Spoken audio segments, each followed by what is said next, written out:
¿no te parece demasiado ilógico pretender encontrar el testimonio de una persona que no es cristiana y que afirme que Jesús resucitó? ¿Por qué lo digo? Suponete que vos decís, bueno, para creer en Dios necesito que un ateo venga y me diga que Dios existe. Pero en el momento en el que el ateo cree que Dios existe, deja de ser ateo, es una tontería. O sea, en el momento en el que una persona realmente cree que es un hecho histórico, que Jesús ha vuelto a la vida después al tercer día, evidentemente esa persona en el mundo antiguo se cuestionaría su cosmovisión y muy probablemente abrazaría el cristianismo.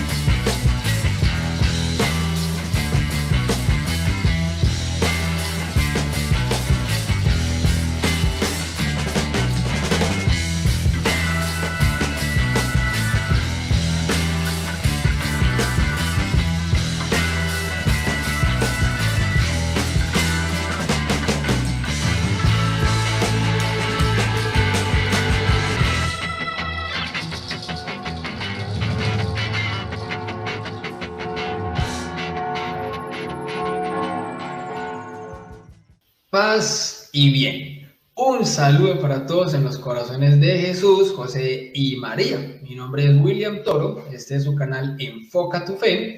Bienvenidos a este especialísimo de Pascua de Resurrección. Y como no podía faltar, hoy el especial tiene que ser con un duro, con un crack. Él siempre presenta a la gente así, entonces vamos a presentarlo como lo que es para este super tema. Tengo conmigo al duro, al crack, al titán. Tengo a Santiago Alarcón. Santi, mi hermanazo del alma, ¿cómo estás? Bienvenido a tu casa, este otro rinconcito chiquito que se llama Enfoca tu Fe. Muchas gracias por la presentación, gracias por la invitación y ahora siento lo que sienten mis invitados cuando los invito de esa manera, ¿no? Me da un poco de vergüenza, así que voy a replantearme mi forma de saludar a mis invitados. No, muchas gracias, de verdad, gracias por la invitación, estoy súper contento, me gusta charlar con amigos, así que seguramente la vamos a pasar bien y más tratando este tema que es súper especial, es el momento en el año, ¿no? Así que nada, muy expectantes por lo que vamos a tocar el día de hoy.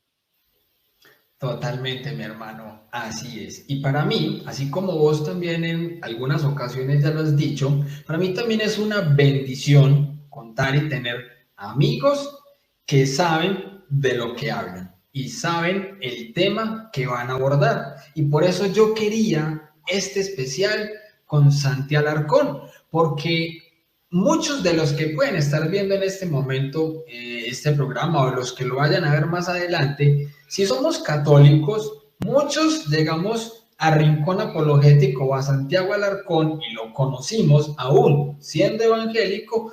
¿Por qué? Por su defensa del caso de la resurrección de Cristo. Entonces, dado esto, yo quería tener a Santiago hoy en este especial tan especial.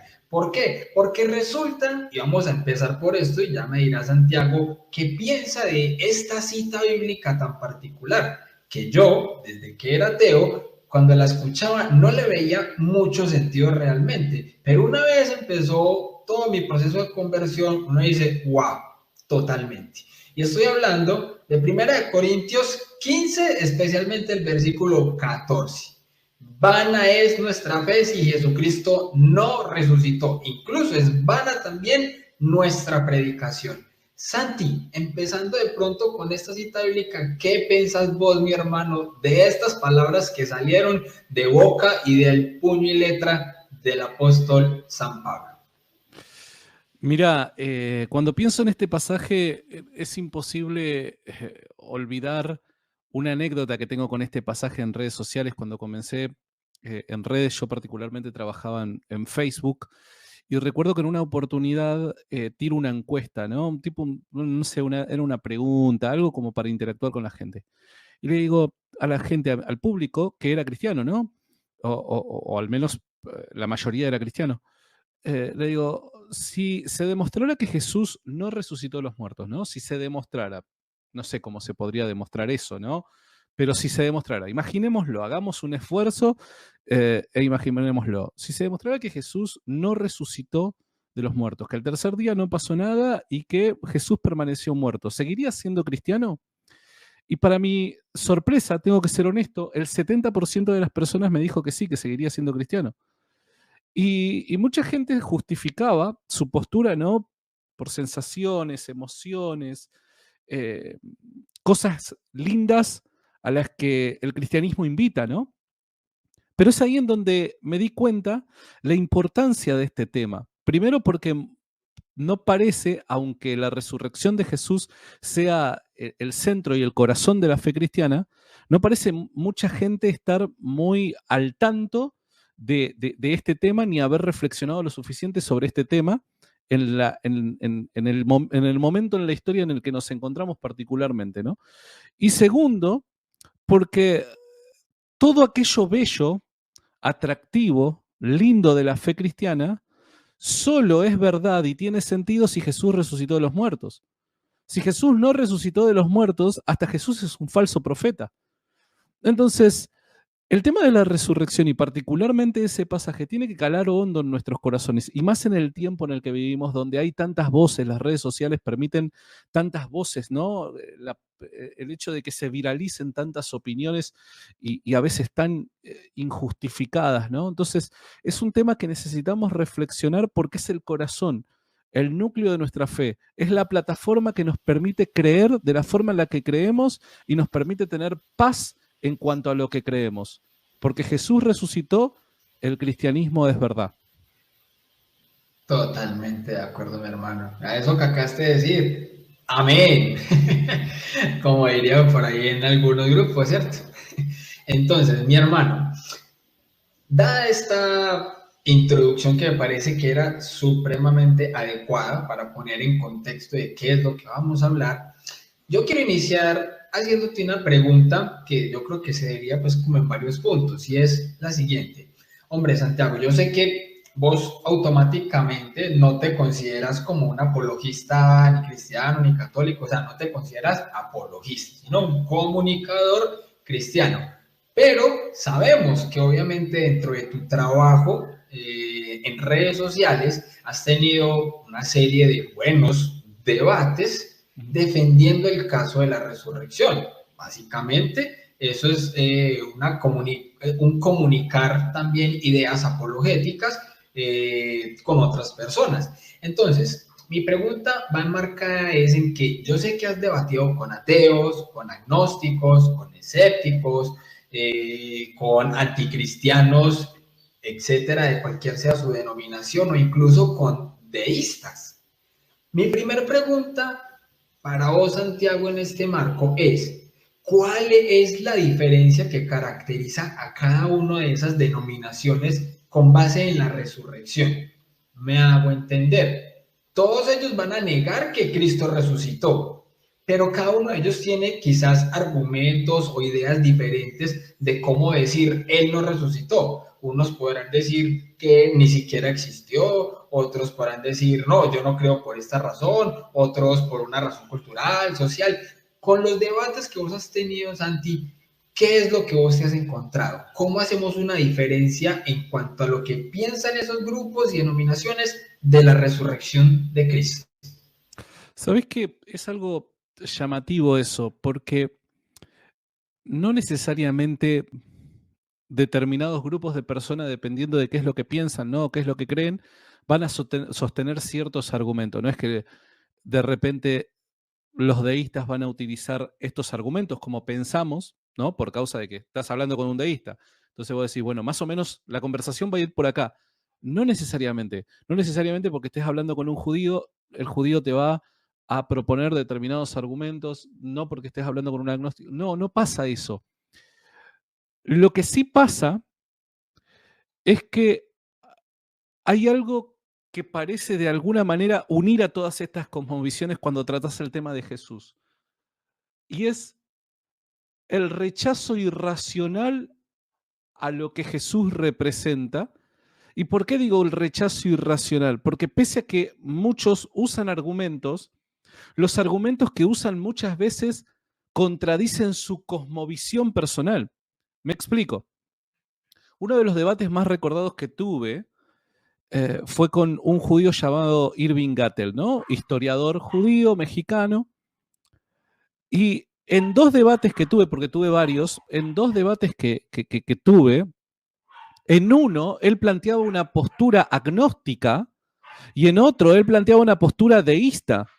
Nada tenía que ver con lo que el judaísmo es. Él era un defensor apologista del judaísmo, pero nada tenía que ver con el judaísmo, su defensa, sino más bien utilizaba, según la ocasión, los recursos que tuviera a mano para contrarrestar mis argumentos. Y ahí vos te das cuenta que el objetivo no es defender una postura, sino rechazar el cristianismo. Y es en eso en donde todos van a estar completamente de acuerdo, independientemente de que sean deístas, ateos, agnósticos y demás.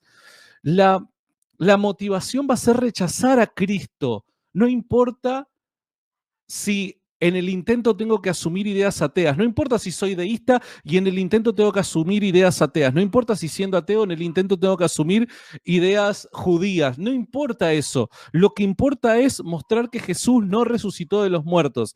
Entonces ahí vos te das cuenta que en realidad la gente no está razonando en el común denominador de los casos, sino simplemente está reaccionando. Es una mera reacción emocional y están sometiendo a la razón a su voluntad, al deseo de querer que Jesús no haya resucitado por todas las implicaciones que eso tiene. Recuerdo, por dar un ejemplo, una charla con un deísta muy famoso donde sus principales objeciones tenían que ver con las cuestiones morales. Y ahí vos te das cuenta que mucha gente lo que hace es, más que argumentar, mostrar una reacción emocional contra la fe cristiana. Y eso, en cierto sentido, me decepcionó, pero en otro sentido me permitió ver más allá y entender que la mayor parte de las veces no es que la gente no abraza la fe cristiana por una cuestión intelectual, porque los argumentos no me son convincentes, sino más bien por una postura personal, por una cuestión de voluntad. Deseo no abrazar la fe cristiana porque deseo que el Dios cristiano no tenga nada que ver con mi vida. ¿Se entiende? Totalmente, comprendidísimo, Santi. Y sí, tenés toda la razón. O sea, vos haciendo esa descripción es como si estuvieras describiendo a ese yo del pasado que precisamente atacaba la fe cristiana. Y yo muchas veces, o sea, yo lo he repetido en muchas ocasiones.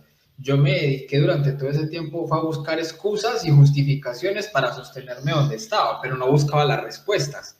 Es Claro. ahí el punto clave. Entonces, cuando a uno le tratan de dar las respuestas racionales, uno que siempre, pues en esa cosmovisión, uno que normalmente era el que criticaba a la persona de fe por la parte emocional y sentimental, termina es uno convirtiéndose en emocional y sentimental porque apela es a argumentos más morales, al mal y todo eso, pero no se hace cargo de los argumentos racionales e intelectuales que realmente están fundamentando al cristianismo. Bien, una precisamente de las objeciones más comunes, débil sí, pero comunes, es, hombre, yo no puedo creer que exista la resurrección porque eso solamente lo dice ese libro de los cristianos, la Biblia. Eso para mí no es una prueba. A mí denme pruebas científicas, a mí denme pruebas contundentes e históricas de que eso pasó. ¿Cómo respondemos a esa primera objeción, Santi? Bueno, eso amerita invitar a la persona a reflexionar respecto a lo que cree en ese famoso libro, ¿no? ¿Por qué digo? Porque hay gente que piensa que este libro que habla de Jesús bajó así del cielo, ¿no? O fue traído por una nave intergaláctica, así armado, compilado, tal y como lo podemos comprar en las tiendas, ¿no? Llamado la Biblia, titulado la Biblia. Entonces, descendió de alguna manera mágica del cielo y nos vino a revelar así, apareciendo de la nada, nos vino a revelar quién es Jesús. Pero cuando reflexionamos sobre el caso de Cristo y tratamos de investigar la historia con objetividad, nos damos cuenta que El Nuevo Testamento, como así también muchos otros textos fuera de la Biblia, escritos por cristianos y escritos por no cristianos que hablan de Jesús, responden a una primitiva creencia de una temprana comunidad que se expandía año tras año en el mundo. Este es el tema a responder. No, ni siquiera el fuerte está en lo que dice el Nuevo Testamento, porque el Nuevo Testamento es un fiel reflejo del pensamiento primitivo de una comunidad que, repito, se expandía a lo largo del Imperio Romano desde la primera mitad del primer siglo. Entonces, la pregunta que debemos hacernos es, ¿de dónde surge esta creencia en esta primitiva comunidad que ha llevado a esta novedosa religión, vamos a llamarlo de esta manera, esta novedosa religión, a sostener estas creencias aún aceptando la muerte a causa de ella? ¿Cuál es la razón que motivó a estas personas y cuál es la razón por la que se volvió tan popular y se expandió a tal velocidad esta creencia en el siglo primero, de tal forma que aquellos que eran los promotores de estas ideas soportaron los castigos más crudos y aún la muerte sin retractarse de sus creencias? Esa es la pregunta que debemos hacernos. Porque evidentemente luego vamos a nosotros tener los textos, pero los textos no es que te traen la novedad. Cuando Mateo escribió su evangelio según Mateo, cuando Marcos escribió su evangelio según Marcos, o cuando Pablo escribe sus epístolas, en el momento de la redacción de los documentos que quedan, que nos quedan, ¿no? Ya existían dichas ideas. Por ende, el principal enemigo del escéptico, el principal material a objetar que va a tener el escéptico no va a ser ni siquiera el texto escrito, va a ser la creencia previa que refleja el texto escrito. ¿Se entiende? Evidentemente nosotros conocemos el pasado por cómo han quedado descrito, ¿no? En documentos, cómo ha quedado plasmado, ¿no? Según la visión de algunos historiadores y personas que decían haber presenciado ciertas cosas y demás. Eso es evidente. Pero reitero, nadie trajo la novedad por medio del libro, ¿no? No es que en aquel primer siglo la gente empezaba a creer en el cristianismo cuando tenía contacto con el Evangelio según Mateo. La gente creía previamente, aún antes de la redacción de cualquier libro del Nuevo Testamento. Entonces la pregunta que debemos hacernos es ¿de dónde y por qué surge dicha creencia en ese particular contexto? Y eso es lo que nosotros desde este lado invitamos a pensar. ¿Por qué surgió el cristianismo? ¿Qué fue lo que originó el cristianismo? ¿Se entiende? Totalmente. Y precisamente cuando se responde de esta manera, muchos escépticos o muchos agnósticos van a apelar, pues algunos les he escuchado, de que es que el origen del cristianismo fue por San Pablo, fue por Pablo, que el cristianismo empezó por Pablo. Otros han aludido a que el cristianismo empezó como respuesta a lo malo que encontraban en la religión de los judíos y especialmente pues las prácticas fariseas. Entonces, en ese orden de ideas, pues, dato mata relato. ¿De dónde surge el cristianismo si no apelamos entonces a las escrituras? ¿Cómo podríamos responder a eso, Santi? Bueno, a ver, en principio tenemos que recordar que una hipótesis no se formula por medio de la creativa imaginación que tenemos sin ningún tipo de respaldo, ¿no? Yo podría decir, no sé, que el cristianismo fue un movimiento que surgió porque el emperador Tiberio tenía ganas de crear una nueva religión y le pagó a un grupo de 12 personas en Judea y les aseguró, no sé, estancias, pongámosle, estamos cayendo en anacronismos obviamente, pero simplemente para entrar en este juego, a todos sus familiares y a sus descendientes les prometió, no sé, un tipo de indemnización por parte del Imperio Romano para que de alguna manera crearan esta mentira y así poder Roma, luego de un par de siglos, dominar el mundo por medio de esta creencia religiosa, ¿no? Bueno, eso podría ser una hipótesis. Hay mucha gente que dice, bueno, eso podría ser. El tema es que esta no es la forma de construir hipótesis. Lo que pudiese ser, o sea, pudiera ser, sí, claro, pero ¿qué razón hay que nos invita a creer que eso realmente debería ser tomado en serio, de que esa hipótesis debería ser tomada en serio? Bueno, ahí es en donde nosotros tenemos que ir a fuentes. Bueno, ¿cuál es la razón por la que creemos que esto pudo haber sido verdad? Bueno, porque está esta fuente, está esta otra fuente, está esta otra fuente.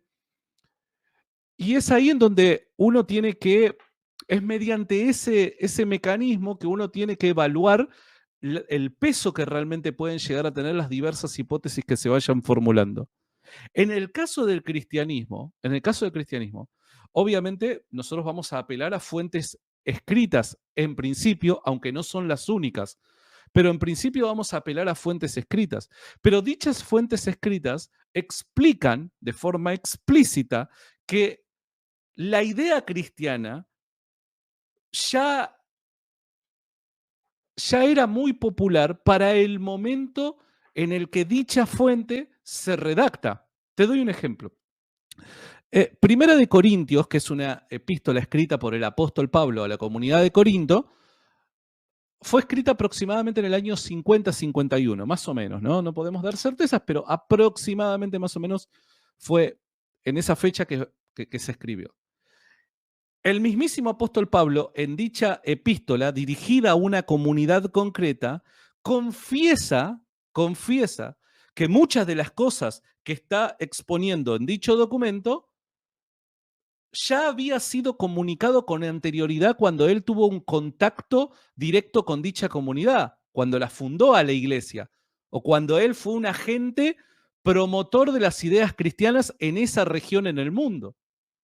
¿Qué quiere decir esto? Que el mismo autor del documento al que estamos apelando confiesa que dicha creencia no surge con el documento escrito, sino que es previo al documento escrito. Y así tenemos muchos ejemplos que nos señalan que cuando se redactan dichos documentos, ya la creencia cristiana era algo conocido y muy popular.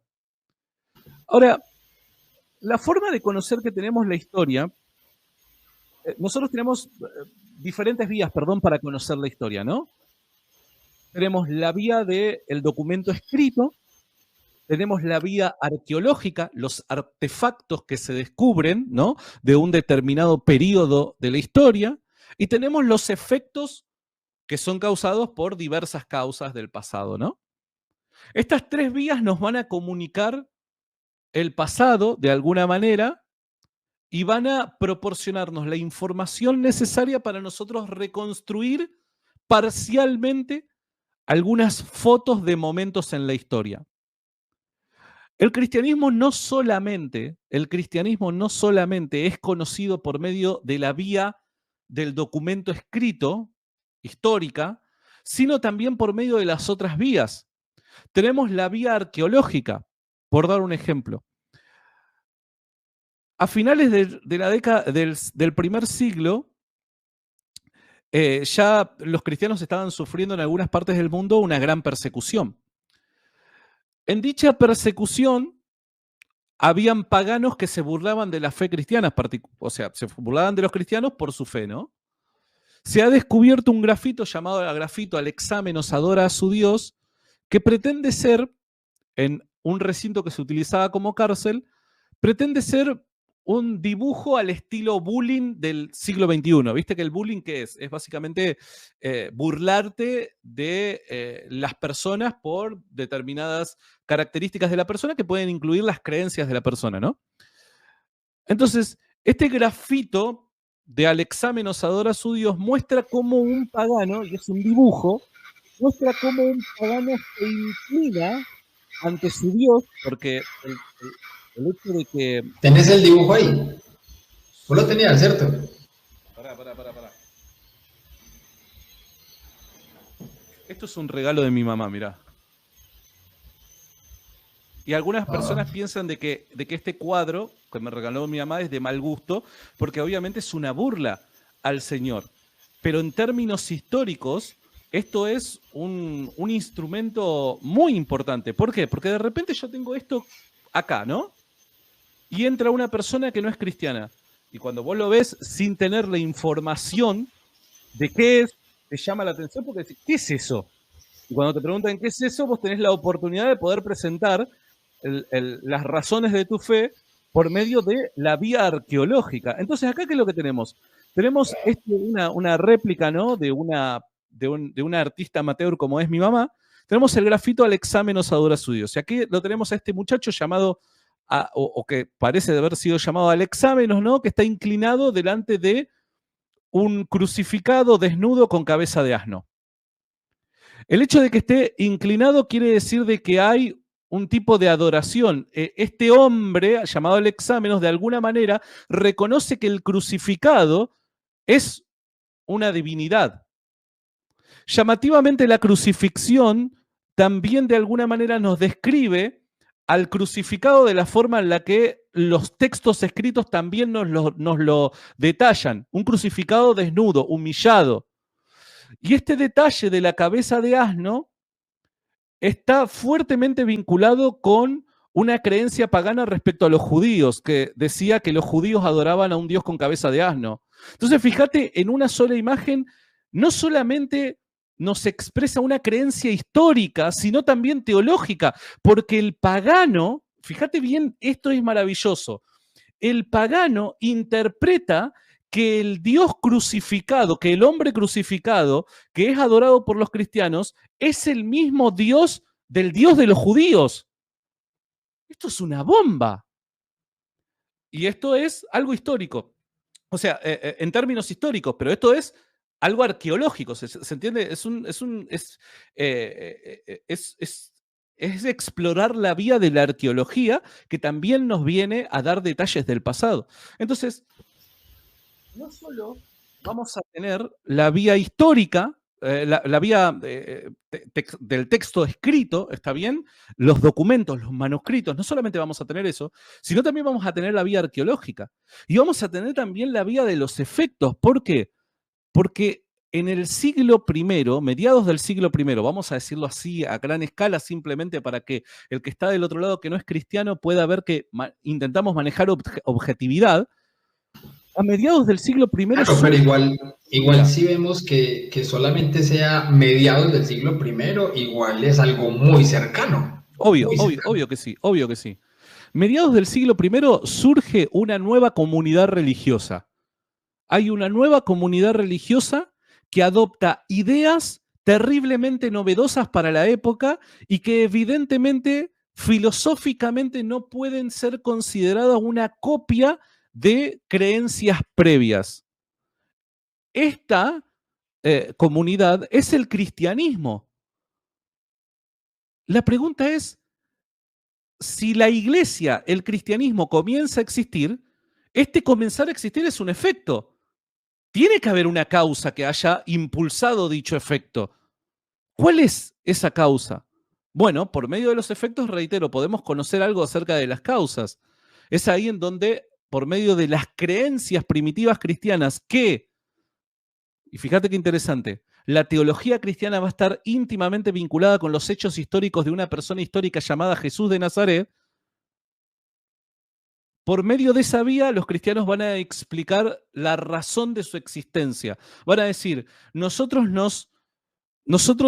fuimos fundados por un tal Jesús de Nazaret, que creemos que es Dios, que creemos que ha sido crucificado por nuestros pecados, que en Él nosotros hallamos amistad con Dios y demás. Pero fíjate que todas estas creencias religiosas novedosas que fundan una nueva comunidad llamada el cristianismo, van a estar fuertemente vinculadas, todas estas creencias religiosas van a estar fuertemente vinculadas con una persona histórica identificable del pasado, Jesús de Nazaret.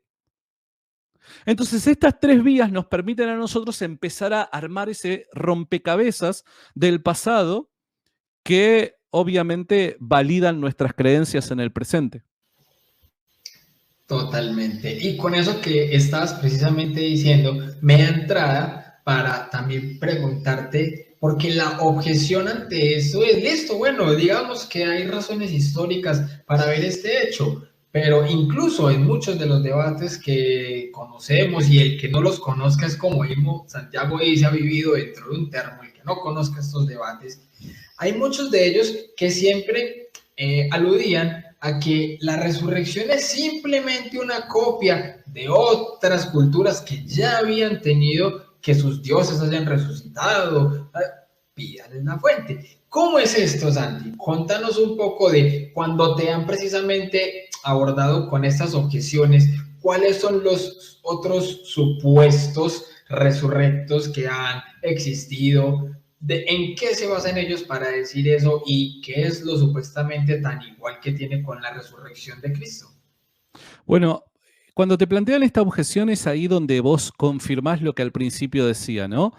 Que las razones en realidad no son razones, sino que son reacciones emocionales y es una manifestación de la voluntad de la persona, de ya haber tomado una postura y utilizar el método que tenga a mano para justificar su postura. ¿Por qué? Porque cuando de repente una persona viene y te dice, mira, el cristianismo es una copia de religiones paganas, la figura de Jesús y la historia de Jesús de Nazaret es una historia de mitos paganos y cosas por el estilo, ahí vos simplemente al preguntarle de dónde sacaste esto, no saben de dónde lo sacaron. ¿Por qué? Porque se dejaron llevar por lo que quizás alguien comentó al pasar, algún video de YouTube, un meme en internet, algún documental que hayan reproducido, no sé, en National Geographic, en Discovery, viste que se prestan a todas estas cosas sin fundamento.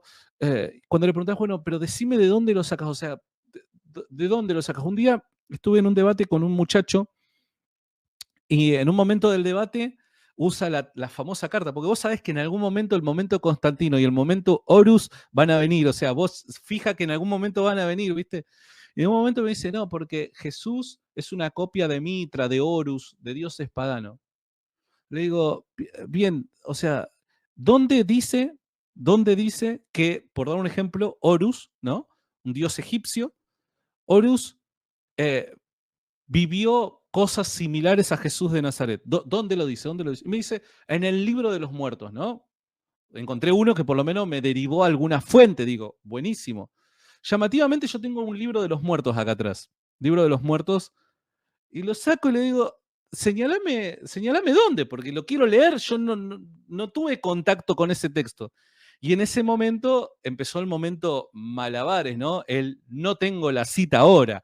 Y vos ahí te das cuenta y decís, campeón, eh, nada, no existe dicha cita. ¿Por qué? Porque cuando vos vas a los documentos que hablan de la historia de estos supuestos dioses, los documentos que te cuentan los mitos de estos personajes legendarios y demás, o cuando vas a manuscritos antiguos que te hablan sobre las creencias religiosas de determinados grupos, te das cuenta que no hay fuentes primarias, que todo es una cuestión de mito. El mito, a ver, el mito no pretendía ser una descripción histórica de personajes históricos reales.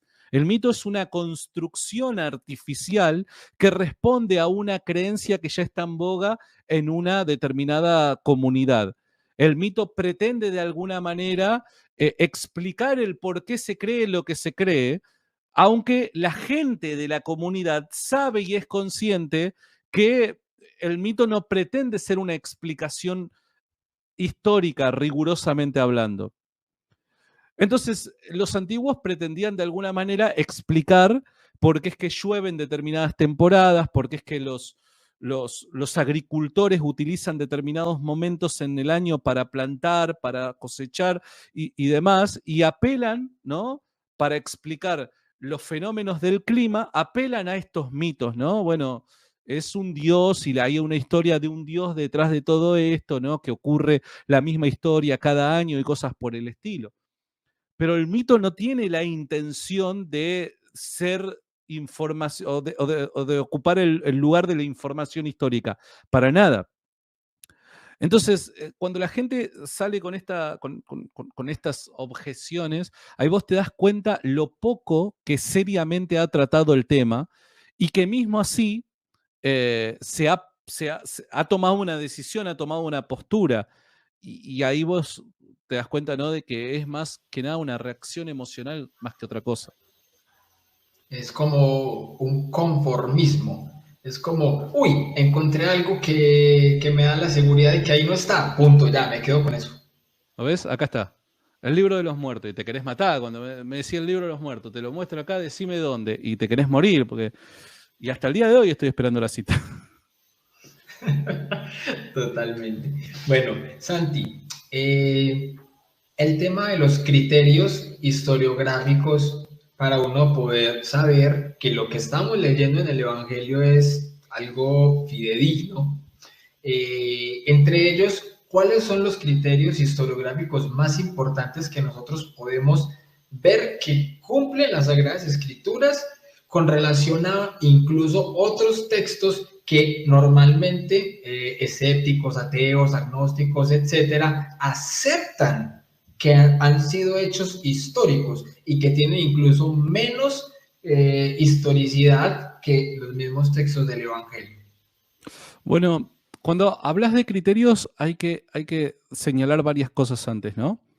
Primero, cuando vos vas a formular el caso de la historicidad, no solamente de Jesús como un personaje histórico, que hay algunos locos que todavía lo ponen en duda, sino de la crucifixión, la sepultura y la resurrección, vos no podés partir en tu presentación por una cuestión de la disciplina histórica, vos no podés partir de la presuposición de que estos documentos que estoy utilizando, cuando utilizo el Nuevo Testamento, son inspirados por Dios. ¿Se entiende? Vos no podés partir de esa presuposición. Porque pese a que sos cristiano, crees que la Biblia es palabra de Dios, crees que el Nuevo Testamento es inspirado por Dios y además, dado que son inspirados por Dios estos documentos, son inerrantes, cuando formulás el caso histórico, no podés justificar tu confianza en dichos documentos por tu fe. ¿Está bien? Tenés que utilizar otro recurso. Entonces, primero lo que hay que mostrar es que las fuentes que vas a utilizar, sean fuentes bíblicas o extra bíblicas, son lo suficientemente confiables para uno validar su hipótesis mediante dicha fuente. ¿Está bien? Entonces, lo primero que vos tenés que mostrar es que las fuentes son lo suficientemente confiables, independientemente de que sean fuentes bíblicas o no bíblicas. ¿Está bien? Tienen que ser lo suficientemente confiables. Número dos, cuando vos tenés las fuentes que son lo suficientemente confiables, también, dado que no partís de la presuposición de que esos textos son palabra de Dios y por ende inerrantes, un documento confiable puede cometer errores. Un documento, para ser confiable, no requiere ser inerrante. Una persona puede cometer un error al escribir un artículo y no por eso todo el artículo está mal. Una persona cuando escribe un libro puede cometer un error y no por eso deja de ser fidedigno, perdón, su descripción histórica, ¿no? De un determinado hecho. Para nada. Un documento histórico, para ser confiable, no requiere ser inerrante. Entonces, también, pese a que podemos demostrar que los documentos que utilizamos son confiables, también hay que mostrar que particularmente los segmentos del documento que vamos a utilizar para formular nuestro caso también son confiables. ¿Por qué? Porque, por dar un ejemplo, nosotros para justificar nuestra creencia en que Jesús al tercer día resucitó de los muertos, no vamos a utilizar el Sermón del Monte, por dar un ejemplo. Entonces, lo que diga Jesús en el Sermón del Monte, en ese tema poco nos interesa. ¿Por qué? Porque estamos hablando del tema de la resurrección de Jesús. Lo que nosotros debemos mostrar, reitero, es que los textos de nuestra que son importantes para nosotros, ¿no? Que hablen de la crucifixión, sepultura y resurrección, que esos textos son particularmente confiables, ¿se entiende? Entonces, los criterios que vamos a utilizar, ya sea para una o para otra cosa, son distintos. Para justificar nuestra creencia en la confiabilidad histórica de los documentos, vamos a utilizar varios criterios. Los más importantes, por dar un ejemplo, son la atestiguación múltiple, las fuentes tempranas. Son documentos, perdón, son criterios que los historiadores consideran como más importantes a la hora de eh, eh, plantear la confiabilidad de un determinado manuscrito, ¿no? Y estos criterios son utilizados no solamente para las cuestiones que se discuten de fe, sino para cualquier discusión histórica. Son estos mismos criterios. Entonces, por dar un ejemplo, cuando hablamos del criterio de atestiguación múltiple, bien, una determinada persona puede describir un determinado hecho de determinada manera. ¿Por qué deberíamos creerle a esta persona? Es una pregunta que debemos hacerlo. Bueno, por dar un ejemplo, si nosotros tenemos el testimonio de otra persona que no depende de esta primera y que describe exactamente los mismos hechos, eso añade confianza al testimonio de la primera persona. ¿Por qué? Porque hay una coincidencia no buscada, no intencionada, sino que son dos testimonios de testigos independientes que describieron los mismos hechos de nuestro interés, ¿no? Y en esos hechos hay coincidencia, en la descripción de esos hechos hay coincidencia. Entonces, de alguna manera, el testimonio de uno valida al del otro. Entonces, cuanto más testimonios nosotros tengamos que validen una determinada descripción histórica, mayor confianza le va a dar a las fuentes que vamos a estar utilizando. Entonces, cuando hablamos de, por dar un ejemplo, ¿no? Cuando hablamos de la crucifixión de Jesús, ¿cuántas fuentes tenemos y qué clase de fuente tenemos? Bueno, tenemos el Evangelio de Mateo, tenemos el Evangelio de Marcos, tenemos el Evangelio de Lucas, tenemos el Evangelio de Juan. Acá ya tenemos 4 fuentes independientes que nos describen los hechos desde perspectivas distintas, pero que lo describen de forma similar. Por ende, esto aumenta la confiabilidad de dichos testimonios. Y no son los únicos. Podríamos hablarme de más de una docena de testimonios que tenemos durante los primeros 80 años después de la muerte de Jesús, que van a validar el testimonio de la crucifixión como un hecho histórico. Por eso es que hoy los académicos de renombre ya no discuten si Jesús existió como personaje histórico o si murió por crucifixión. Eso ya no es algo discutido. Te lo puede discutir algún chico en redes sociales, pero los académicos de esas cosas ya no las discuten. ¿Por qué? Porque ya no es tema para discutirlo. Ya la validación testimonial es tanta y tan buena que es un tema que se cerró. Punto. Ahora, por dar un ejemplo, estos testimonios, ¿de quién son? Son de Pepito, que recibió el testimonio de la abuela, que la abuela a su vez de la tía y que la tía lo recibió del marido que fue que presenció los hechos, o es de un testigo presencial. Evidentemente, si el testimonio que nosotros recibimos es de segunda o de tercera mano, no es que va a ser inválido por no ser presencial, pero va a tener menor importancia que el de un testigo presencial. El tema es que la mayor parte de los testimonios que nosotros manejamos respecto al caso de Jesús son testimonios de testigos presenciales, de personas que estuvieron ahí, que lo vivieron. Entonces eso todavía valida más el caso de la resurrección de Jesús. No solamente eso, sino que supongamos que tenemos un testimonio en términos temporales lo suficientemente alejado para pensar de que pudo haberse corrompido la historia porque, no sé, pasaron varias generaciones hasta que quedó una determinada historia registrada, documentada por escrito, bueno, eso le bajaría un precio a nuestra hipótesis. El tema está en que los testimonios que tenemos aparte, en términos cronológicos, son muy cercanos a los hechos. Entonces, cuando tenemos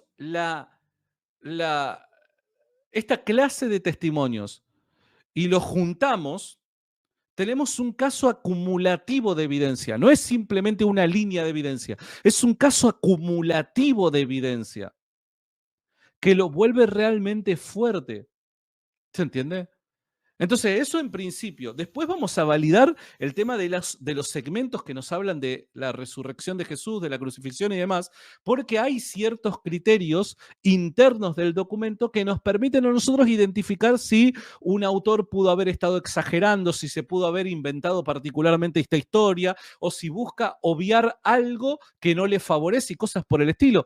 Pero los críticos textuales han elaborado los suficientes criterios como para nosotros poder identificar la verdad en un documento, más allá de que creamos o no de que el documento ha sido inspirado por Dios. Eso ya es un tema de fe. En la investigación histórica contamos con los suficientes instrumentos para poder identificar si hay algo falso en un determinado texto. Y cuando hablamos de Jesús, tenemos realmente evidencia para hacer pastel de bodas para todas las parejas que pueden haber en la actualidad en la iglesia. Totalmente, ya me antojaste. Me va a tocar volverme a casar con mi esposita este año. Mi hermano, bueno, ahí, en ese mismo orden de ideas de lo que vos estás diciendo, hay gente que cree y dice, pues asumen que la Biblia es un solo libro. Entonces descartan como múltiples el hecho de que tengamos varios evangelios como evidencia. Entonces, para ellos eso sería una sola. Y muchos exigen que haya entonces un documento fuera de la Biblia que diga que Jesús resucitó, que también lo vieron resucitar fuera de la Biblia. ¿Hay un documento fuera de las escrituras que nos diga que Jesús resucitó? Bien, es una buena pregunta. Te voy a decir que no y en cierto sentido sí. A ver, primero, cuando te plantean este argumento, están esperando no solamente que no esté un testimonio fuera de la Biblia, sino un testimonio fuera de la comunidad cristiana. Porque si fuera únicamente solo fuera de la Biblia, yo te podría citar, no sé, una docena de documentos de menos de 80 años luego de la crucifixión de Jesús que nos pueden hablar acerca de esta creencia particular que tenían los cristianos. ¿Está bien? Ahora, eh, es la exigencia no es solamente un testimonio fuera de la Biblia, sino también fuera de la comunidad cristiana. Y ahí es en donde la cosa se pone un poco más difícil, pero también es demasiado subjetivo, demasiado arbitrario dicho pedido. ¿Por qué? Porque primero la persona que te hace ese pedido debería mostrar por qué es que no es confiable el testimonio de un cristiano. ¿Cuál es la razón por la que no es confiable un testimonio de un cristiano? Y bueno, no, porque el cristiano ya cree esas cosas y de alguna manera es como que está, no sé, haciendo propaganda de sus creencias, es como que responde a una determinada agenda y demás. Se presupone la malintención de todos aquellos que se crean cristianos. ¿Por qué? ¿Cuál es la razón? Parece ser demasiado arbitrario. Bajo ese parámetro, por dar un ejemplo, deberíamos dejar de creer en los testimonios de muchos judíos que sufrieron la Segunda Guerra Mundial. ¿Por qué? Porque justamente es a ellos que un gran mal se les estaba causando. Entonces, dado que ellos son una de las partes implicadas, todos sus testimonios deberían ser inválidos. ¿Por qué? Porque están justificando una determinada postura en la que están incluidos, involucrados. Bueno, si esos fueran los parámetros, ¿qué historia deberíamos creer? Dado que siempre una parte de la historia la cuenta una parte afectada. ¿Se entiende? Entonces, vos tenés que mostrar que en este caso los cristianos no son dignos de creer. Buena suerte. Pero punto número 2 es, ¿no te parece demasiado ilógico pretender encontrar el testimonio de una persona que no es cristiana y que afirme que Jesús resucitó? ¿Por qué lo digo? Suponete que vos decís, bueno, para creer en Dios necesito que un ateo venga y me diga que Dios existe. Pero en el momento en el que el ateo cree que Dios existe, deja de ser ateo, es una tontería. O sea, en el momento en el que una persona realmente cree que es un hecho histórico, que Jesús ha vuelto a la vida después al tercer día, evidentemente esa persona en el mundo antiguo se cuestionaría su cosmovisión y muy probablemente abrazaría el cristianismo. Entonces, ¿cómo me vas a pedir de que una persona que no abraza la fe cristiana va va a dar dicho testimonio? Es una tontería, reitero. Ahora, tenemos el testimonio, sí, de un montón de personas que no eran cristianas y cuando se encontraron con la verdad de la resurrección, se convirtieron al cristianismo. Entonces, ese testimonio también debería ser importante. ¿Por qué estas personas, qué tenían para ganar estas personas que no eran cristianos, que eran judíos, que eran paganos y demás, y se convierten de la noche para la mañana para la fe cristiana? ¿Cuál es la razón que los lleva a este cambio de cosmovisión? Evidentemente porque se encontraron con el resucitado. Por otro lado, te podría decir en cierto sentido sí, acepto el desafío y digo, en cierto sentido sí. ¿Por qué? El texto que voy a hacer referencia no es que dice que Jesús resucitó, pero da que pensar respecto a lo que pudo haber pasado. El texto es el de eh, Tácito en su obra Anales. ¿Está bien? En su obra Anales, Tácito, al tratar el tema de Nerón, el incendio de Roma, va a circunstancialmente, de forma rápida, va a tocar el tema de los cristianos. Muy rápido. No es de su interés hablar del cristianismo. Pero porque está hablando de Nerón, va a hablar de los cristianos para meter contexto a sus lectores. Y en el texto, él afirma que estos cristianos surgieron en Judea en tiempo de Poncio Pilato y que su líder, un tal Cristo, que dice Christus, ¿no? Fue crucificado por Poncio Pilato. Y en el texto, si lo tuviéramos en pantalla, lo podríamos ver la maravilla que estoy describiendo. Dice que por un momento, este movimiento fue obstaculizado, vamos a decirlo de esta manera. Por un momento este movimiento, el cristianismo, fue obstaculizado. ¿Por qué fue frenado este movimiento? Porque su líder fue crucificado. Pero luego vuelve a surgir en Judea. ¿Cuál es la razón por la que vuelve a surgir este movimiento religioso que había sido parcialmente frenado con la crucifixión de su líder? Bueno, los cristianos van a decir que esto sí ocurrió, fue parcialmente frenado con la crucifixión de su líder, pero luego vuelve a surgir porque su líder vuelve a la vida. Entonces, de manera indirecta, tenemos el testimonio de un historiador no cristiano que sostiene históricamente lo mismo que los cristianos luego van a explicar. El historiador lo que va a decir, este historiador no cristiano va a decir, este movimiento religioso fue frenado con la crucifixión de su líder. Y luego vuelve a surgir el movimiento religioso. Los cristianos van a añadir a eso, van a decir, amén a eso, fue así, y te voy a explicar por qué. Vuelve a surgir porque ese líder que murió crucificado vuelve a la vida al tercer día. ¿Se entiende? Entonces es un testimonio hiper valioso. Totalmente. Muy bien.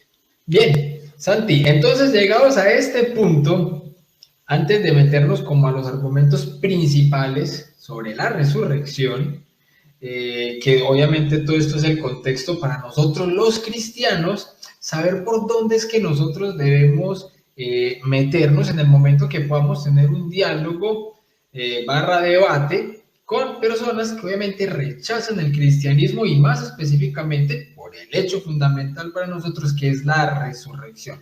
Santi, nosotros en cuanto a documentación histórica, ¿cómo están los evangelios respecto a otros documentos? Porque hasta donde yo tengo entendido, los evangelios tienen chorrocientos documentos históricos en comparación con el que supuestamente más tendría y que le sigue, que creo que es la Ilíada. ¿Cómo es ese tema, Santi? Bueno, es interesante porque, por dar un ejemplo, en nuestras universidades hoy en día, al estudiar historia del mundo antiguo, los profesores utilizan textos como la Ilíada, ¿no? La Odisea, ¿quién no estudió en filosofía a Platón, ¿no? Hay muchos textos del mundo antiguo que son utilizados sin ningún tipo de problema en las universidades, ¿no? Pero cuando hablamos particularmente del caso de Jesús, ya el Nuevo Testamento como fuentes históricas, como 27 fuentes históricas independientes, ya se pone en tela de juicio, ¿no? Porque son documentos de fe, ¿no? Entonces es como que sin ningún tipo de razón ya lo descartan, ¿no? Bueno, cuando comparamos los documentos del Nuevo Testamento con documentos utilizados en las universidades del mundo antiguo, la ventaja del Nuevo Testamento es increíble, es terrible. ¿Por qué? Porque, primero, los documentos del Nuevo Testamento, en su gran mayoría, fueron escritos por testigos presenciales, por personas que vivieron lo que están describiendo. En cambio, otros documentos del mundo antiguo responden a o redactan, dejan por escrito antiguas tradiciones que se venían comunicando de generación en generación por la vía oral. ¿Se entiende? Entonces, el cristianismo también va a utilizar mucho la vía oral para comunicar creencias y aspectos históricos de Jesús. Pero particularmente los documentos que tenemos por escrito son de aquella primera generación de cristianos, aquellos que tuvieron un contacto directo con el Jesús histórico.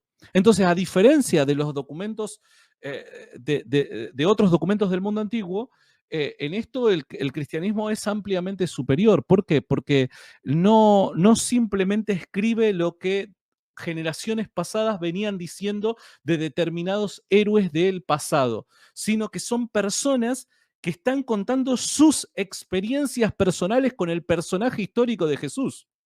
Primero en ese sentido. Entonces tenemos testimonios de testigos presenciales y tenemos testimonios tempranos. ¿Por qué? Porque el momento en el que se redactan estos documentos son muy cercanos en años a los hechos ocurridos en la vida de Jesús de Nazaret.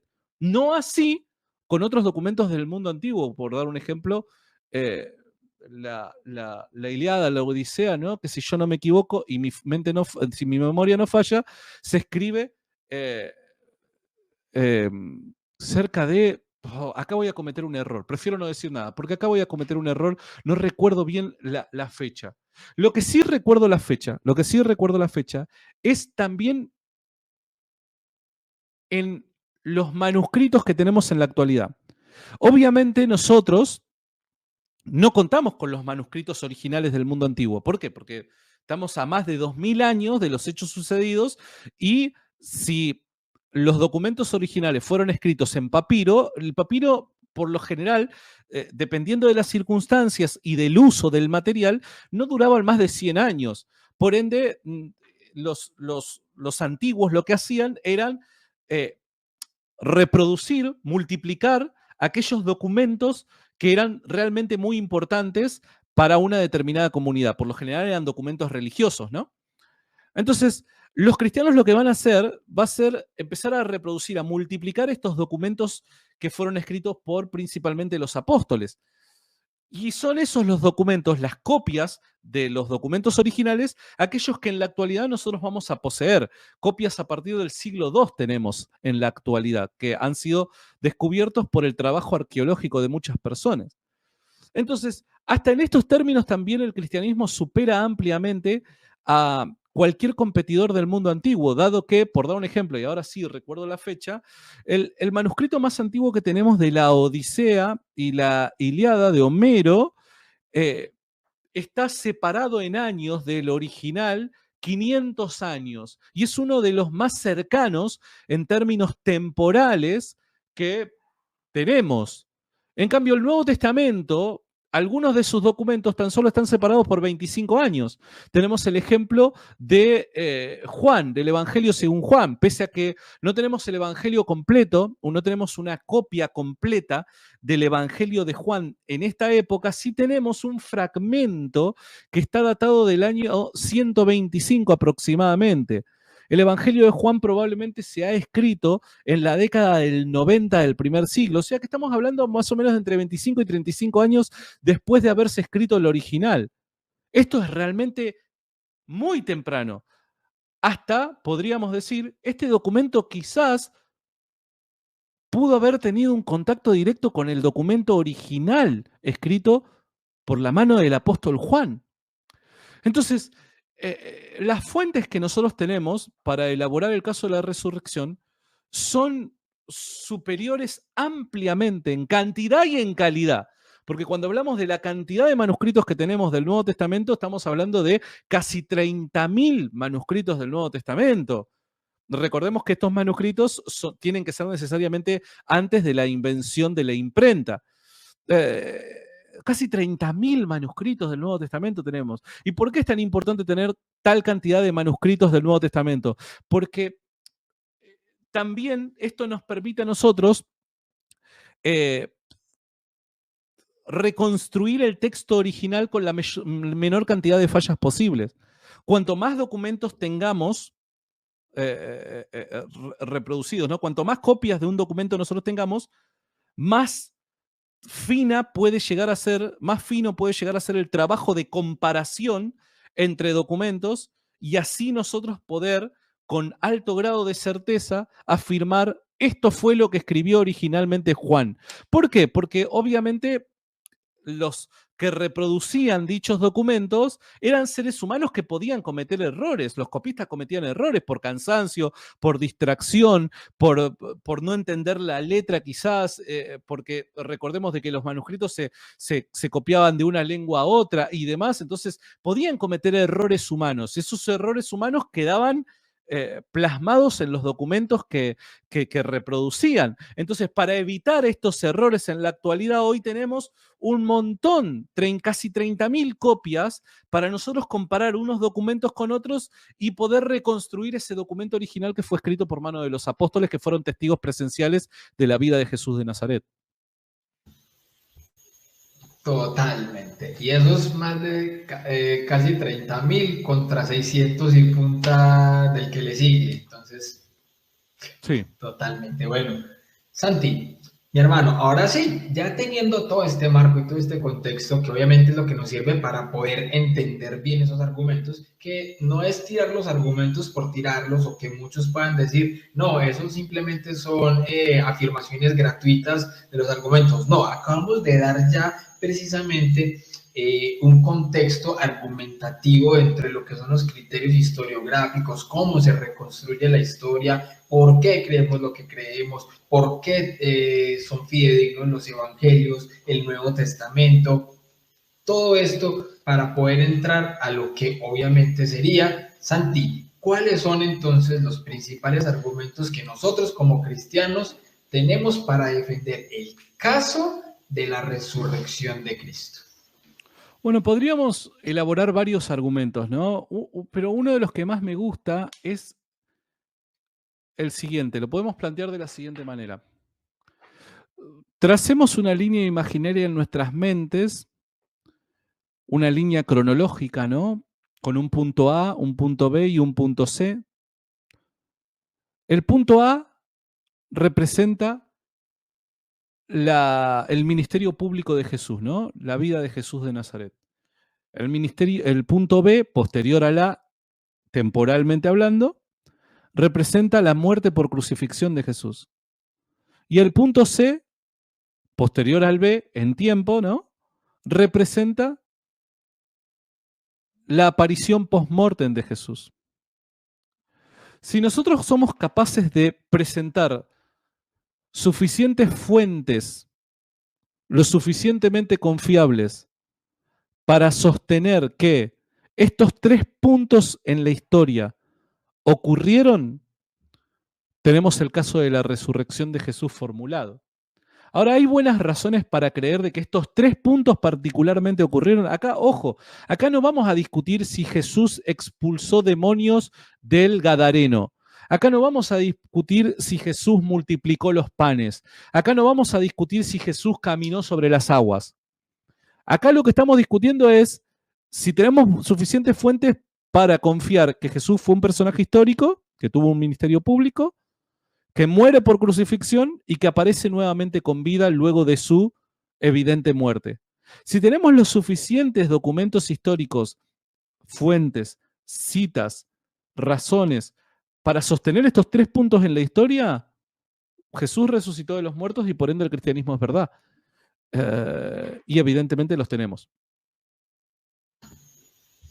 Totalmente. Ese es un argumento que yo he escuchado que vos has dado en varios debates con obviamente toda esta gente que mencionamos al principio, ateos, agnósticos, escépticos, deístas. ¿Cuáles han sido como los principales argumentos en contra que te han puesto o objeciones que te han puesto frente a este argumento principal de la resurrección y ante esos argumentos, cómo se responde? A ver, los principales no siempre son los mejores, ¿no? Porque los principales son por lo general los más populares y los más populares por lo general son los peores. Si hablamos de los populares, son, bueno, Jesús es una copia de mitos paganos. Si hablamos de populares, los discípulos vieron, o sea, sufrieron alucinaciones. Esos son los más populares y son los más ridículos, por así decirlo. Honestamente hablando, son los de menor peso. Después están los menos populares, pero que amerita poder pensarlo, tomarse su tiempo para pensarlo y tratar de responder lo mejor posible, ¿no? Que son, por dar un ejemplo, principalmente dos. Uno que presupone un naturalismo metodológico, o sea, ¿qué quiere decir esto? Que no podemos creer en lo sobrenatural y por ende debemos descartar todo tipo de referencia sobrenatural en textos históricos. Por ende, dado que, te doy un ejemplo, ¿no? Dado que los muertos no resucitan, ¿no? Los muertos no resucitan, Jesús no pudo haber resucitado. Entonces, eso es una presuposición naturalista, atea, ¿no? Que va a tener una determinada persona y que impide cualquier tipo de argumento que intente mostrar lo contrario. Entonces, en última instancia, la persona, por una postura filosófica, no histórica, sino filosófica, va a estar cerrado a la resurrección de Jesús. Aun cuando no sea capaz de presentar ningún argumento, te va a decir simplemente y va a caer en un tipo de agnosticismo histórico, va a decir, ¿cuál es la razón por la que el cristianismo comenzó a existir? ¿Surgió? No sé, no tengo idea, pero la resurrección no puede ser. ¿Se entiende? Entonces eso es una postura, una presuposición filosófica, una postura filosófica. Es un naturalismo que abraza de antemano y que por ende no le permite avanzar en la búsqueda de la verdad histórica. Entonces ahí ya no tenemos históricamente más nada que discutir. Ahí tenemos que ir al plano de la filosofía y discutir a ver si realmente esa postura tan tajante y contundente está justificada filosóficamente hablando. Entonces, reitero, esa puede llegar a ser una de las objeciones, pero esa objeción, quiero aclarar, no es histórica, es una postura filosófica. La existencia de Dios pone en duda ahí, pone en duda la probabilidad del milagro, pone en duda o descarta todo lo sobrenatural. Entonces, eso no necesariamente es una postura histórica, ¿está bien? Entonces, en términos históricos, eso no puede ser contado como una objeción. Ahora, si la persona está abierta, supongamos que es un agnóstico, porque esto es una postura naturalista atea, supongamos que es un agnóstico y el agnóstico contundentemente no te dice Dios no existe. Simplemente no tengo buenas razones para creer en él. Dado que está abierto a la discusión, porque el agnóstico necesariamente debe estar abierto a la discusión y a oír buenas razones a favor de la existencia de Dios, debería estar abierto también a oír las razones que tenemos para mostrar de que evidentemente esto es un hecho histórico. Jesús, luego del tercer día, aparece nuevamente con vida. Por otro lado, está la otra, que es una de las más populares, y es poner en tela de juicio la confiabilidad de las fuentes. Aquel que pone en tela de juicio la confiabilidad de las fuentes es porque de forma implícita te está admitiendo que si las fuentes son realmente buenas, el caso cerrado, Jesús resucitó de los muertos, porque el argumento cumple con todos los requisitos necesarios para ser considerado como verdad, ¿no? Entonces, por eso es que la única vía que le queda para invalidar el argumento es poner en tela de juicio las fuentes. Y ahí la discusión ya no pasa por si Jesús resucitó o no, sino pasa por una discusión de qué tan buenas son las fuentes que estás presentando, ¿no? La confiabilidad histórica, por dar un ejemplo de los evangelios, si Pablo es un autor de confianza y cosas por el estilo. Pero esos diría que son los principales argumentos que pueden llegar a utilizarse. Comprendo. Incluso con eso de que entre los peores argumentos, pero es uno que sí, totalmente como vos decís, es de los más populares, y es que tantas personas que dicen haber visto a Jesús resucitado, que hayan tenido una alucinación. Yo recuerdo haber leído y visto de una psiquiatra agnóstica, incluso que fue nominada a premio Nobel. A ella se le preguntó sobre ese tema y ella decía que si 500 personas al mismo tiempo hubiesen tenido una alucinación de este tipo, que eso sería un argumento, eso sería un milagro mayor que la misma resurrección. Una psiquiatra agnóstica. Entonces, ya por ahí también queda pues como desmontado eso. Bueno, Santi. Es que el tema de las alucinaciones ni siquiera tiene como principal obstáculo la gran cantidad de gente, porque va a haber gente que te va a decir, bueno, pero el tema de las 500 personas solamente es referido por Pablo en un solo texto al pasar, ¿no? Que ni siquiera tiene la intención de ser un documento histórico. Bueno, pero es que las alucinaciones colectivas, ya sea experimentadas por dos personas son imposibles de ocurrir. Dos personas no pueden experimentar una misma alucinación de la misma manera, así como dos personas no pueden compartir un sueño cuando duermen. ¿Se entiende? Entonces, esto no tiene que ver con una cantidad de personas. Si querés evitar los 500, evitemos las 500. ¿Querés evitar los 12 apóstoles? Evitemos los 12. Vayamos a dos personas. Solo dos personas que hayan tenido la misma alucinación ya es imposible, porque reitero, es imposible de la misma manera que dos personas compartan al dormir. Imagínate que yo mañana me despierte con mi esposa y diga, che, qué bueno que estuvo el sueño, ¿no? Sí, ¿te acordás cuando fuiste a la montaña rusa? Sí, y los dos viviendo el mismo sueño, pero es demasiado novelesco, ¿no? Es digno de una película, es digno de la película, ¿te acordás de Leonardo DiCaprio? ¿Cómo es que se llama? El origen. El origen, ¿no? Que se duermen y están todos metidos dentro de un sueño. Bueno, algo parecido. Sí, total. Bueno, Santi, y en cuanto al tema de la tumba vacía, que eso sí da un revuelo dentro de incluso de los círculos académicos. Bueno, la tumba vacía, fue que se lo robaron, no se lo robaron. El tema de Nicodemo, existía,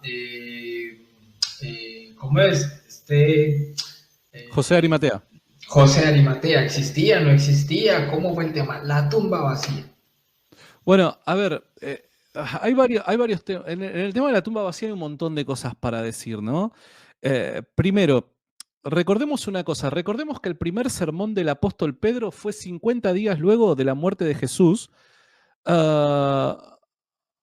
y fue en Jerusalén. Fue a pocos kilómetros de donde Jesús debería haber estado sepultado. En ese famoso sermón del apóstol Pedro, el apóstol Pedro afirma de forma explícita que Jesús resucitó de los muertos por el poder de Dios. Entonces acá tenemos un testimonio lo suficientemente antiguo de un hecho que ocurre muy cercano a la muerte de Jesús y en un lugar cercano para poderse constatar. ¿Qué quiero decir con esto? Que las afirmaciones cristianas primitivas respecto a el destino del cuerpo de Jesús son verificables. Las personas podían verificar si esto era así o no era así.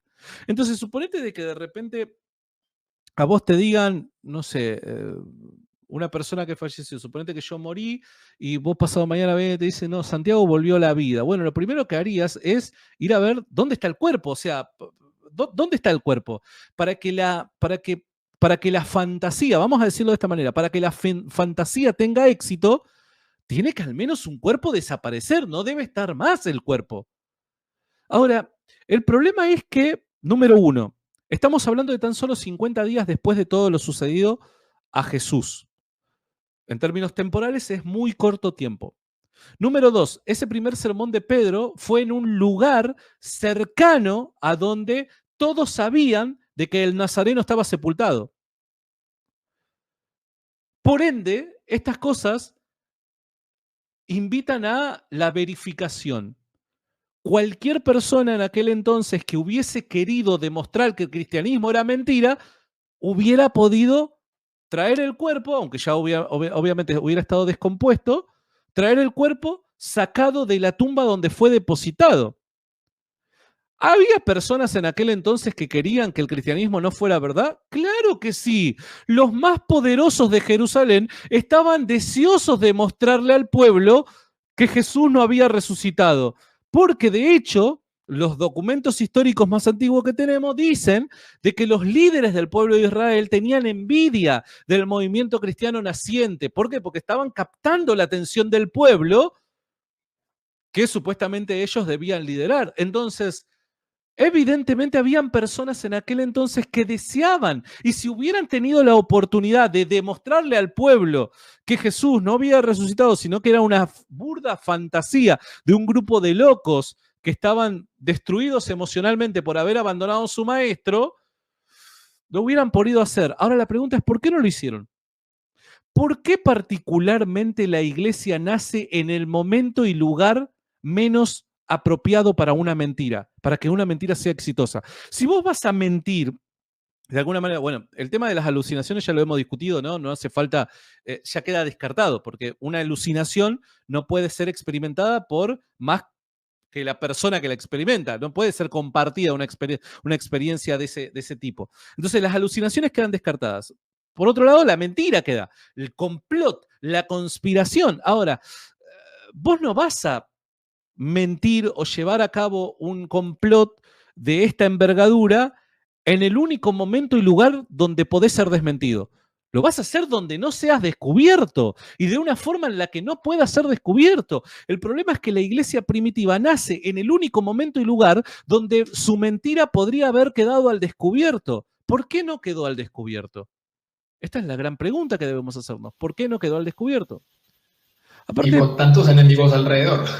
y con tantos enemigos alrededor, ¿no? Es que, y además también recordemos que cuando hablamos de una iglesia, no estamos hablando de no sé, un poder, ¿viste? Nucleado en determinadas personas que tenían, que estaban financiadas, ¿no? Por un determinado capital y que contaban con, no sé, con fuerzas militares o cosas por el estilo, que vos decís, bueno, con estos tipos no se metan y no te podías meter porque, no, estamos hablando de un par de discípulos que habían abandonado todos, personas probablemente en la pobreza, que hasta por muchos eran considerados como locos, probablemente hayan tenido problemas dentro de su círculo familiar, eran personas realmente para prestarle poca atención en ese momento particular de la historia.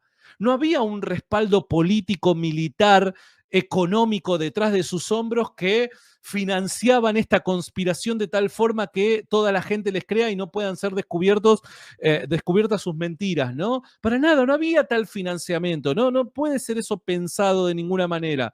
Entonces, estamos hablando de un grupo de 12 personas, principalmente, ¿no? Que fueron los principales promotores sin ningún tipo de financiamiento ni respaldo militar, político en sus espaldas, sino todo lo contrario, los principales poderes de la época estaban en contra de estos individuos. Entonces, hay muchos factores que te invitan a pensar en las circunstancias que originaron al cristianismo. Volviendo al caso de la tumba vacía, la resurrección de Jesús fue predicado en el único momento y lugar donde podría haber sido descubierto. ¿Por qué? Porque era de común conocimiento donde Jesús había sido enterrado. ¿Por qué era de común conocimiento? Porque fue en la tumba de José de Arimatea.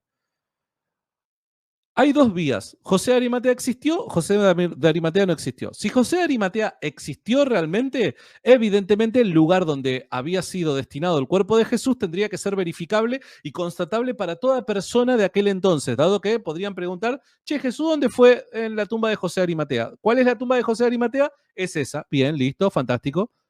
Ahora, ¿qué pasa si José de Arimatea no hubiese existido? Bueno, si no hubiera existido y fue una posterior invención del cristianismo, evidentemente acá ya estamos hablando de otro tema y esto representaría un problema para el cristiano. Ahora la pregunta es, ¿hay buenas razones para creer de que José de Arimatea existió? Claro que las hay. ¿Por qué? Porque la historia de José de Arimatea y su vínculo con Jesús fue predicado en un momento y lugar que podría ser verificado o refutado. Suponete lo siguiente, suponete de que alguien viene a decirte o a decirme a mí, ¿no? Suponete que alguien viene a decirme a mí, Mauricio Macri nunca fue presidente de Argentina. Yo toda mi vida viví en Argentina, tengo ya 36 años para 37, lamentablemente, y yo viví el gobierno de Macri. A mí no me lo contás, yo lo viví, yo lo sufrí el gobierno de Macri. Entonces, si alguien viniera y me dijera, no, mirá, Mauricio Macri no existió, no fue presidente de Argentina, yo lo quedaría mirando como diciendo, ¿qué decís? Si yo lo vivía eso. Cuando los apóstoles predican la historia de la resurrección, que es el principal y más primitivo querigma, predicación cristiana, incluyen la historia de la sepultura y la tumba vacía. Y se predica que José de Arimatea fue aquel que le ofreció su lugar de descanso a Jesús honrándolo. En un lugar, esto se predica en un lugar y momento donde podría haber sido desmentido. Andá a inventarle a un judío que existió un tal José de Arimatea que hacía parte del Sanedrín y que fue el que le dio su lugar de descanso a Jesús. Hubieran levantado la mano, si José de Arimatea no hubiera existido, hubieran levantado la mano y hubieran dicho, che, muchachos, nos están mintiendo. En el Sanedrín nunca hubo un José de Arimatea. ¿Por qué? Porque el Sanedrín era el principal cuerpo político, por así llamarlo, de poder de aquel entonces de los judíos. Todo judío, independientemente de que sea ignorante o sea una persona ilustrada, todo judío sabía quiénes eran aquellas personas relevantes en el poder, ¿no? Y más si estamos hablando de judíos de Jerusalén. No estamos hablando de judíos que podían, no sé, que estaban en cualquier rincón del mundo. Estamos hablando de judíos de Jerusalén. Ellos conocían quiénes eran parte de este Sanedrín. Los conocían muy bien, sabían quiénes eran. Entonces era imposible en aquel entonces inventarse esta figura política tan importante, dado que es un testimonio demasiado temprano. Aquellas personas que vivieron en la época de Jesús podrían tranquilamente haberlo desmentido, haber desmentido de que existió dicha persona, pero no lo hicieron. Ahora, ¿por qué no lo hicieron? Porque evidentemente existió. Entonces, dado que José de Arimatea es una persona real, es una persona histórica, esta no es la única razón, podría dar muchas otras razones más, pero por una cuestión de tiempo no lo quiero dar, pero hay un montón de razones más para afirmar de que José de Arimatea fue una persona histórica. Entonces, dado que José de Arimatea es una persona histórica, eso nos invita a creer realmente de que el destino del cuerpo de Jesús fue la tumba de José de Arimatea. Por ende, si luego se habla de una resurrección, que es imposible pensar en una resurrección espiritual, sino que los judíos de aquel entonces solamente entendían el concepto de resurrección como alguien que vuelve a la vida con cuerpo, con signos vitales, físicamente hablando, debería necesariamente haber una tumba vacía. Cuando Pablo dice de que Jesús resucitó de los muertos, implícitamente está afirmando una tumba vacía. Pablo en el credo de 1 Corintios capítulo 15, verso 3 en adelante, dice en una parte que fue sepultado, porque parte del credo primitivo, y acordate que 1 Corintios fue escrita en la década del 50, casi, menos de 20 años luego de la crucifixión y resurrección de Jesús. Este credo de 1 Corintios capítulo 15 es todavía anterior a Pablo como apóstol. Entonces estamos hablando de menos de una década que separa la formulación del credo con los hechos referidos a Jesús de Nazaret, con la muerte y la resurrección. Y en este credo ya se habla de una sepultura de forma explícita. Por ende, parte de la historia de la victoria de Jesús sobre la muerte es la sepultura de Jesús. Ahora, si Jesús fue sepultado y luego resucitó, Es obvio que hay una tumba vacía. El autor presupone una tumba vacía porque no es posible hablar de resurrección sin un cuerpo que se levante. Y si el cuerpo estaba en la tumba y se levantó, quiere decir que dejó una tumba vacía. Entonces, hay muchas vías para corroborar el tema de la tumba vacía. Por lo general se la niega porque si se niega la tumba vacía, estás ahí contra las cuerdas. Tenés que aceptar que Jesús resucitó. Totalmente, mi hermano. Creo que ya para ir aterrizando.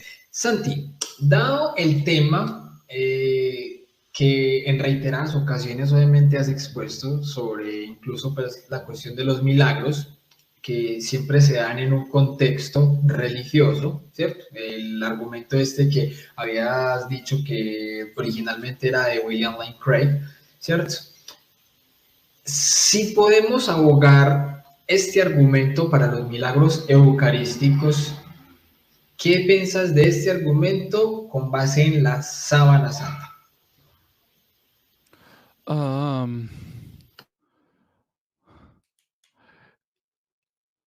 A ver, primero, cuando uno piensa un argumento, debe ser consciente de la plataforma en la que se encuentra para empezar a pensar en dicho argumento, ¿no? Entonces yo, supongamos de que me pongo a pensar en el tema de la sábana santa. Bien, yo soy cristiano, por ende creo en los milagros, creo en Jesús, creo en el ministerio sobrenatural de Jesús, creo que Dios obró de forma particular para amparar, respaldar, justificar el testimonio de Jesús.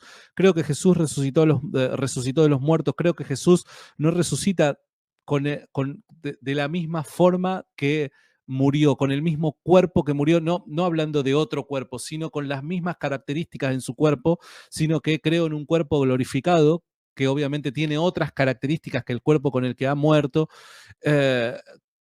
Entonces, dado que creo todas esas cosas, no tengo ningún problema con creer en la sábana santa. El principal problema partiría por, bueno, verificar si la tradición es lo suficientemente confiable, si hay una tradición realmente que te conecta de forma temprana con los sucesos ocurridos en la vida de Jesús, particularmente con su resurrección, ¿no? ¿Cuál es el testimonio más antiguo que tenemos? ¿Cuán confiable es el testimonio más antiguo que tenemos? Tendríamos que discutir eso más que nada. Pero en términos de fe, yo no tendría absolutamente ningún tipo de problema, porque es más, es lo que esperaría. A ver, si hay una resurrección y si hay un cuerpo glorificado, pero que es un cuerpo material, físico, tal y como explica el padre Carreira, ¿no? Es un cuerpo físico. El cuerpo resucitado es un cuerpo físico, es un cuerpo material, está compuesto por materia, pero es glorificado, por ende tiene otras características. Dado que es un cuerpo físico glorificado, este contacto con la sábana debería haber dejado sus huellas. ¿Se entiende? Porque hay un contacto real, físico en el espacio-tiempo con algo que nosotros llamamos glorificado. No sabemos muy bien cuáles son estas cualidades del cuerpo glorificado, pero es algo que lo hace diferente a cuando murió, ¿está bien? No deja de ser materia, pero lo hace diferente. Por ende, no tendría problema yo en creer de que realmente como lo hago. Yo lo creo por fe. Pero si me pusiera a analizar el tema, no tendría problema en admitir de que pudo haber sido la sábana que envolvió el cuerpo de Jesús. Claro, lo único tema que yo tendría que analizar es, bueno, cuán fiel es la tradición, ¿no? Esa línea que nos comunica la historia, ¿no? Esa comunicación histórica, ¿hasta dónde la podemos empujar hacia atrás? ¿Se entiende? ¿Hasta dónde se la puede empujar hacia atrás y conectar con los hechos de la resurrección de Jesús o al menos con la era apostólica? ¿Se entiende? Me parece que ahí es en donde está la discusión. Para el cristiano ahí es donde está la discusión, porque si sos cristiano, esto no importa si vos sos católico o no lo sos, ponele que sos un pentecostal, ponele que sos un presbiteriano, un anglicano o lo que seas. O sea, no podés rechazarlo a primera mano. ¿Por qué? Porque la vida de Jesús fue milagrosa, porque Dios o sea, se manifestó en reiteradas oportunidades haciendo cosas que te vuelan la cabeza. Loco, tenía 5 panes y 2 peces y le dio de comer a miles de personas. si vos crees que Jesús pudo hacer eso, lo de la sábana santa es un juego de niños. Es como Dios diciendo, bueno, voy a hacer algo más, ¿se entiende? O sea, le dio de comer a miles de personas con 5 panes y 2 pescados. Caminó sobre las aguas. Las fuerzas del clima le obedecieron. ¿Se entiende? Una tormenta obedece a su voz. Y vos no vas a creer en la sábana santa. ¿Se entiende? La sábana santa, en comparación con estos milagros, es un juego de niños. Entonces, a mí me parece de que a priori, si sos cristiano, no tenés que rechazar esto. No, para nada, estoy más que abierto. Y si hay buenas razones, wow, es conmovedor saber de que el mismo Dios se encargó de dejarte una huella en el lugar de los hechos, que te diga, mirá, si todavía todos estos argumentos no te son suficientes, acá te doy algo que podés ver independientemente del momento en la historia en el que te encuentres. Es maravilloso saber de que en el siglo XXI hoy podemos ir a un lugar y tener un contacto visual con algo que nos ha dejado Dios como muestra del hecho sobrenatural que fundamenta nuestra fe. Es glorioso. Entonces, y ojo, esto alguno puede decir, no, pero ahora porque sos católico vos creés todas estas cosas. No, crack, yo ya creía en la sábana santa cuando era evangélico. Yo lo creía. Conozco gente evangélica que cree en la sábana santa. ¿Pero por qué? Porque no hay un problema teológico ni nada por el estilo. Muchachos, es algo maravilloso que Dios te haya dejado, ¿viste como ese ladrón que hace mal su trabajo, que deja huellas, o aquellas personas, ¿viste? Que dejan esas huellas que son rastreables? Es como que Dios dijo, uy, me equivoqué, che, mirá, dejé una huella de esto. No, o sea, a propósito te deja eso para que vos, independientemente del momento en la historia en la que te encuentres, puedas mirarlo con tus propios ojos, apreciarlo con tus propios ojos y decir, wow, esto es evidencia pura de que nuestro Señor resucitó, ¿no? Ahora, lo único que yo tendría el interés de poder verificar es la tradición. ¿Cómo es que yo llego, cómo es que la iglesia llega a creer, según el testimonio de quién es que la iglesia llega a creer de que esta sábana es aquella que cobijó el cuerpo de Jesús? Espectacular. Amor del puro por nuestro Señor Jesucristo. Mi hermano, no siendo más, te quiero agradecer enormemente este espacio que nos has brindado para este súper especial de resurrección, donde apenas la empezamos, porque es que eso es lo más bonito que tenemos nosotros en la iglesia, es que una celebración como esta no dura un solo día. Todos estos 8 días van a ser específicamente para celebrar la resurrección. Entonces, para todos ustedes también, y Santiago, feliz Pascua de Resurrección. Mi hermano, verdad que agradecido completamente por esta entrevista, este espacio que nos has brindado. No sé, ¿te quieres despedir? Unas palabras finales. Muchas gracias por el espacio, gracias por la invitación, gracias por tu amistad sobre todas las cosas, y gracias por aquellas personas que quizás se quedaron hasta el final del video. Muchas gracias por la paciencia.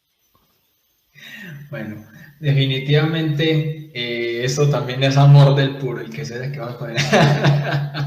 Bueno, de verdad que como siempre me despido, que Dios los bendiga, la Virgen los acompañe y como dijo San Agustín, nadie ama lo que no conoce. Dios los bendiga.